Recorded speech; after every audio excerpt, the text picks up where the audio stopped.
तो hello friends, welcome back to another new video. तो MBA के रजिस्ट्रेशन प्रोसेस के बाद गाइज आती है बारी प्रोविजनल मेरिट लिस्ट की।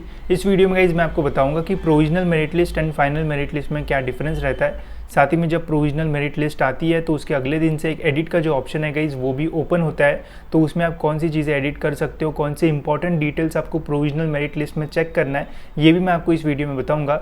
साथ ही में प्रोविजनल मेरिट लिस्ट के रैंक्स में एंड फाइनल मेरिट लिस्ट के रैंक्स में कितना डिफरेंस आता है तो ये भी हम इस वीडियो में देखेंगे। तो वीडियो पूरा एंड तक देखते रहिए एंड चैनल पे न्यू हो गाइस तो सब्सक्राइब जरूर से कर लीजिए ताकि आपको कैप राउंड से रिलेटेड सारे जो अपडेट्स है वो टाइम टू टाइम मिलते रहे। तो सबसे पहले गाइस मैं आपको ये बताता हूँ कि एक्चुअल जो प्रोविजनल मेरिट लिस्ट है वो रहती कैसी है एंड उसमें क्या क्या होता है। तो देखो गाइस, आपके स्क्रीन पे आपको एक जो प्रोविजनल मेरिट लिस्ट है वो अभी देखने को मिल जाएगी। तो प्रोविजनल मेरिट लिस्ट जब भी रिलीज होती है तो दो टाइप की जो लिस्ट है वो आती है। एक तो होती है गाइस महाराष्ट्र कैंडिडेट्स की लिस्ट, जिसमें जिनका भी कैंडिडेट टाइप महाराष्ट्र का होगा उनके नाम रहेंगे। एंड एक होती है गाइस ऑल इंडिया लिस्ट, जिसमें जिन्होंने भी आउट ऑफ महाराष्ट्र या फिर जिन्होंने सीमैट जीमैट अदर एग्जामिनेशन से अप्लाई किया होगा उनका नाम ऑल इंडिया वाली लिस्ट में जो है वो रहता है। ठीक है, जब भी प्रोविजनल मेरिट लिस्ट आएगी गाइस तो एक पीडीएफ फॉर्म में दो ऐसी लिस्ट जो है वो पोर्टल पे आएगी। साथ ही में आपके लॉगिन में भी एक जो ऑप्शन है वो देखने को मिल जाएगा, जहाँ पे अगर आप अपना login ID and date of birth डालोगे तो आपको स्पेसिफिक अपना जो मेरिट है वो पता चलेगा। तो वो कैसा दिखता है वो भी मैं आपको बताता हूँ, बट उसके पहले कुछ जो इंपॉर्टेंट चीज़ है वो बता देता हूँ। तो देखो, प्रोविजनल मेरिट लिस्ट इसमें आपको पहले तो सारे जो शॉर्ट फॉर्म्स के फुल फॉर्म्स यहाँ पे जो है वो देखने को मिल जाएंगे।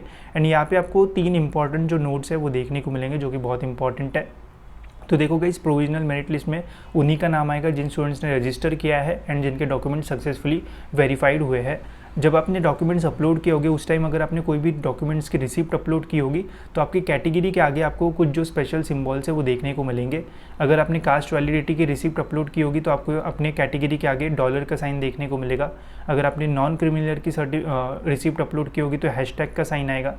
अगर आपने EWS की रिसिप्ट अपलोड की होगी तो @ का जो साइन है वो आपकी कैटेगरी के आगे जो है वो देखने को मिलेगा। कैटेगरी के आगे मतलब कहाँ पे, तो देखो मैं आपको दिखा भी देता हूँ। जैसे ये प्रोविजनल मेरिट लिस्ट है, यहाँ पे आपकी कैटेगरी मेंशन है। अगर आपने कोई भी रिसिप्ट अपलोड की होगी तो यहाँ पे आपको कोई जो सिंबल है वो देखने को मिलेगा। ठीक है, अगर आपने रिसिप्ट अपलोड नहीं की है तो बस सिंपली यहाँ पे आपकी जो कैटेगरी है वो मेंशन रहेगी। अगर आपकी कैटेगरी के आगे सिंबल है तो उससे कोई प्रॉब्लम नहीं होता है, बस आपको ये समझ में आएगा कि आपने रिसिप्ट अपलोड की है। एंड फर्दर जब एडमिशन प्रोसेस शुरू होगी तो उस टाइम आपको कैप राउंड 3 के पहले जो डॉक्यूमेंट्स है ओरिजिनल वो अपलोड करना पड़ेगा। ठीक है, उसकी एक डेट भी आती है कि कब तक आपको अपलोड करना है। जब वो डेट आ जाएगी उसका भी अपडेट मैं आपको जो है वो दे दूंगा। ठीक है, अब ये तो हो गया गाइज। इसके बाद गाइज आपको अपना जो नाम है वो चेक करना है। नाम चेक करने के लिए गाइज आप डायरेक्ट Ctrl+F दबा के जो भी आपकी एप्लीकेशन आईडी है वो डाल के आप जो है वो डायरेक्ट सर्च कर सकते हो। यानी यहाँ पे आप जो चीज़ है वो सर्च कर सकते हो, या फिर इससे सिंपल तरीका ये है गाइज कि अपने लॉगिन में चले जाना, वहाँ पे आपको चेक प्रोविजनल मेरिट लिस्ट का ऑप्शन मिल जाएगा। या फिर पोर्टल पे हमें लेफ्ट हैंड साइड पे प्रोविजनल मेरिट लिस्ट को चेक करने का जो ऑप्शन है वो मिल जाता है। वहाँ पे गाइस जैसे ही आप अपना application ID and date of birth डालोगे तो आपको अपना स्पेसिफिक जो मेरिट है, प्रोविजनल मेरिट लिस्ट है वो देखने को मिलेगा। तो इसमें क्या क्या चेक करना है वो मैं आपको बता देता हूँ। तो सबसे पहले तो यहाँ पे आपको अपना जो नाम है वो चेक करना है। नाम में कोई भी मिस्टेक होगी, स्पेलिंग मिस्टेक होगी तो देखना। अगर मिस्टेक होती है तो आप ग्रीवेंस रेज करके उन मिस्टेक को जो है वो चेंज कर सकते हो। फिर यहाँ पे आपकी एप्लीकेशन आईडी आएगी, आपका जेंडर रहेगा, डेट ऑफ बर्थ भी एक बार अच्छे से चेक कर लेना। कौन सा कैंडिडेट टाइप है वो यहाँ पे रहेगा तो ये भी देख लेना। होम यूनिवर्सिटी कौन सी है ये ज़रूर ध्यान से देखना है, याद रखना, क्योंकि जब आप मेरिट लिस्ट देखोगे उससे रैंक पता चलेगा तो कॉलेज लिस्ट बनाने के लिए आपको हेल्प होगी। साथ ही में होम यूनिवर्सिटी के कट ऑफ्स कैसे रीड करना वो मैंने बताया था, तो होम यूनिवर्सिटी बहुत इंपॉर्टेंट है। फिर आप देख सकते हो कैटेगरी कौन सी है, बाकी सारी चीज़ें TFWS के लिए अप्लाई किया है नहीं है किया है, सारी चीज़ें आपको यहाँ पे जो है वो देखने को मिलेगी। अगर आपने एक्स्ट्रा रिजर्वेशन के लिए अप्लाई किया है तो फिर आपको एक्स्ट्रा के जो रैंक्स है वो देखने को मिलेंगे। नहीं किया है तो आपको जो भी वैलिड रैंक्स है वही आपको जो है वो देखने को मिलेंगे। ठीक है, फिर यहाँ पे क्वालिफिकेशन डिटेल्स आपकी आएगी, तो ये सारी चीज़ें अच्छे से एक बार चेक कर लेना। CET की डिटेल्स आएगी, CET का roll number and total percentage ध्यान से चेक करना। कुछ भी अगर मिस्टेक होती है तो यहाँ पे आप चेंजेस कर सकते हो, तो वो देख लेना एक बार अच्छे से। ठीक है, फिर आपके एग्जामिनेशन का यहाँ पे जो नाम है वो आएगा।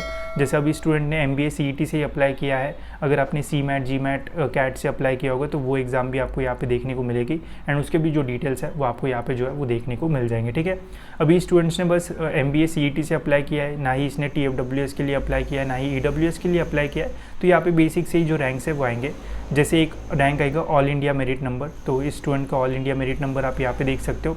फिर है state general merit number, state के अंदर जनरल मेरिट नंबर क्या है, एंड फिर यहाँ पे होम यूनिवर्सिटी का जो जनरल मेरिट नंबर है वो हमें यहाँ पे जो है वो देखने को मिल जाता है। ठीक है, तो ये है गाइज हमारा प्रोविजनल मेरिट लिस्ट। ठीक है, अब प्रोविजनल मेरिट लिस्ट क्या होता है कि मेरिट लिस्ट आता है जिसमें अगर स्टूडेंट्स को लगता है कि यहाँ पे कुछ मिस्टेक्स है तो वो सही कर सकते, 2-3 दिन का जो टाइम है वो दिया जाता है एडिट करने के लिए, एंड फिर उसके बाद जो फाइनल मेरिट लिस्ट है वो रिलीज़ होती है। ठीक है, तो यही डिफरेंस है provisional merit list and final merit list में।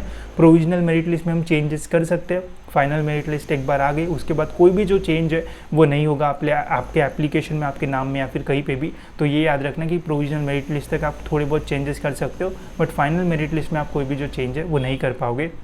एंड गाइस जब फाइनल मेरिट लिस्ट आती है तो उसमें हमें रैंक्स में थोड़ा बहुत जो डिफरेंस है वो भी देखने को मिलता है। अब कितना डिफरेंस आता है वो भी मैं आपको दिखा देता हूँ। जैसे आप देखो स्टूडेंट के प्रोविजनल मेरिट लिस्ट के जो रैंक्स है वो यहाँ पे हमें देखने को मिल रहा है। वही जब फाइनल मेरिट लिस्ट रिलीज़ हुई तो यहाँ पे रैंक्स में थोड़ा जो डिफरेंस है वो आया था।